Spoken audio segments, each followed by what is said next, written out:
Congratulations!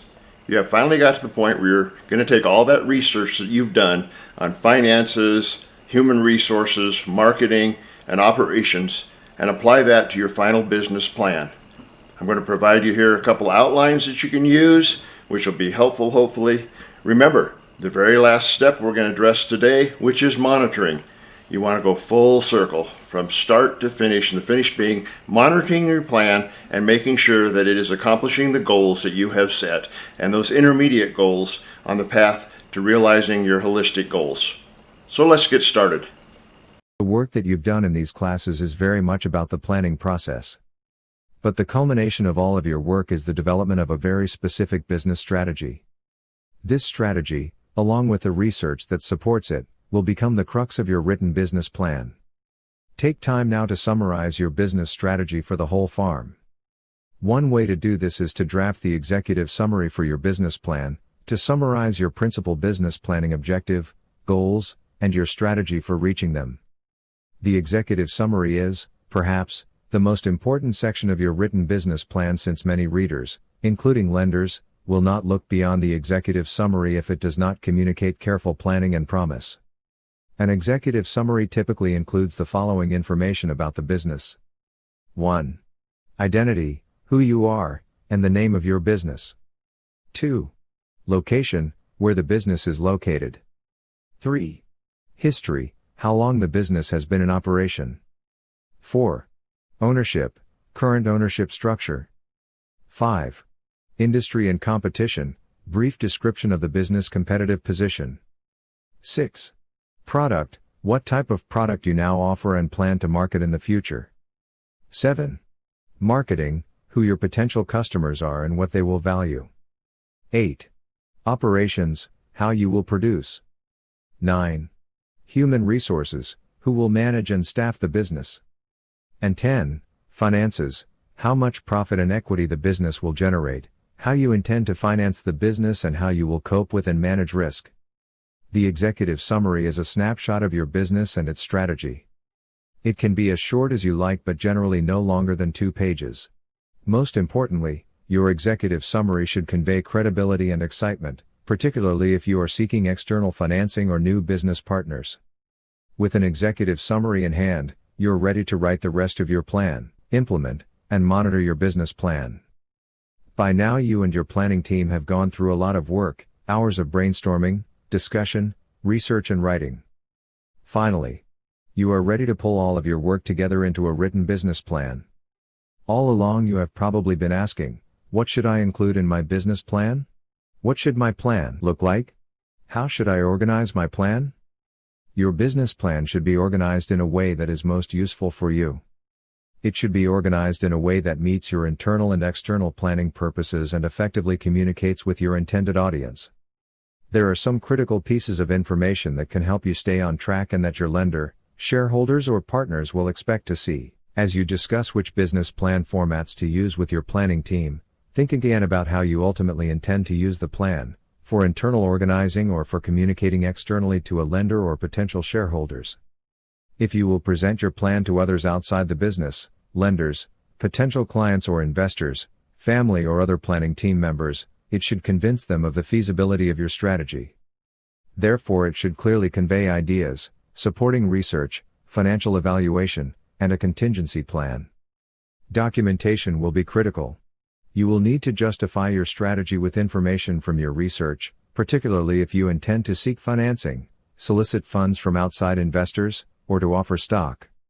When discussing your pricing strategy, for instance, justify why your prices are set higher, lower, or even with competitive products. State under what circumstances you might change the pricing structure for each product and service to gain a stronger position in the marketplace. On the other hand, if your plan is strictly for internal organizing, you may want to emphasize your goals, vision, mission, and the overall operating plan. A few of the most common business plan formats are shown here. Consider these with your planning team, and talk about which business plan formats seem most appropriate given your planning objectives.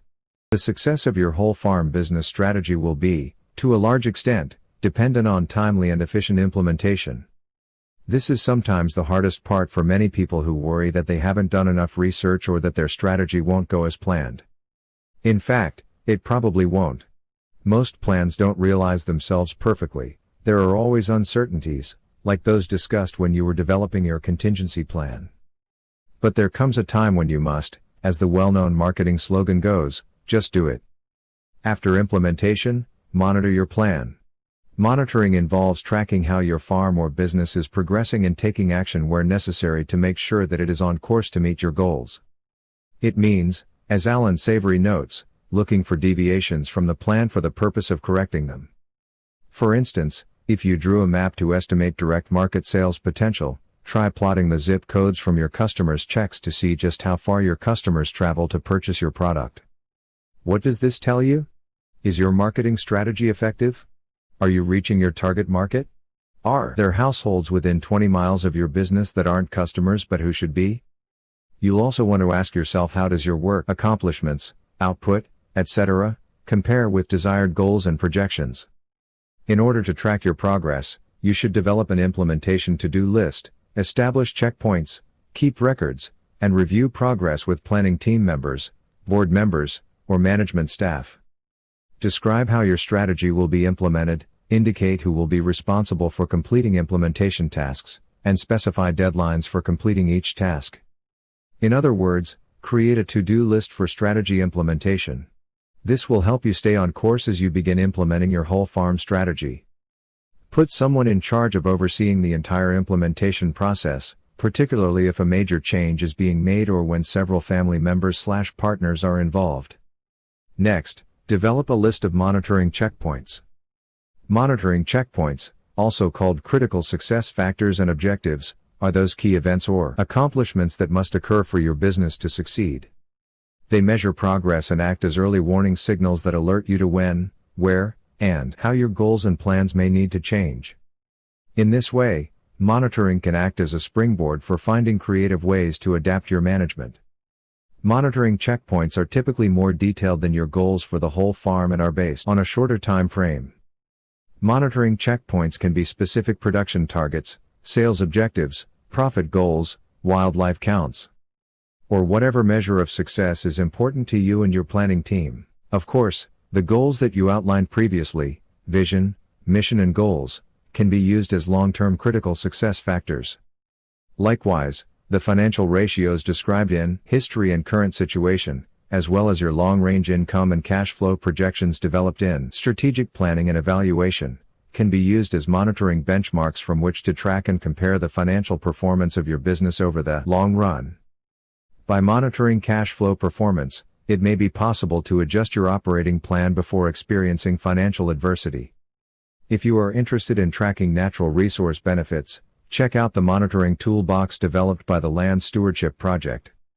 This publication provides worksheets and practical suggestions on how to monitor some of those intangibles, quality of life, as well as the tangibles, stream and soil quality. Keep careful records. At the end of the year, with good records in hand, you will be able to compare actual yields, costs and sales to those projected figures in your business plan as well as any other monitoring checkpoints established by your planning team. Records can be formal accounts of financial performance, productivity and sales. However, records can also take the form of field observations to help you track changes in wildlife populations, plant species and hours on the job. It's up to you to decide what records to keep depending on the type of management feedback you require. Designate a file, box or log book in which to maintain your records. Next, assign someone the task of record keeping and designate a time to regularly review your records. The information contained in your records will be meaningful only if it is maintained and put to use. If you need help getting organized or maintaining records, consider joining a farm management association or farm business education class. You might also hire a consultant or tap into the experience of another business owner. Finally, you may want to develop a written monitoring schedule that outlines when you will review your plan and checkpoints with planning team members, once per month or season. During a slow time of the year. At a regularly scheduled family retreat. Arrange a time when planning team members can meet to discuss what about the business has been successful and what has not, using your critical success factors, goals and financial projections or ratios as guides. If you were unsuccessful in some areas or in terms of several objectives, try to understand why. Ask whether or not circumstances have changed within the business or externally in the industry and market, or if your initial projections were unrealistic. Use both your successes and failures to learn more about your business. Time brings experience and makes you wiser about your business and the industry. For example, after a year, you may have a better sense of market prices or production potential. Always remember to adjust your prices and output projections as you gain experience. Next, take time to reevaluate your business plan. You've come full circle in the planning process. Review your goals, take stock of the business' current resources and competitive environment, and make strategy adjustments if necessary. Then you're ready to develop new checkpoints for your next season's year in business.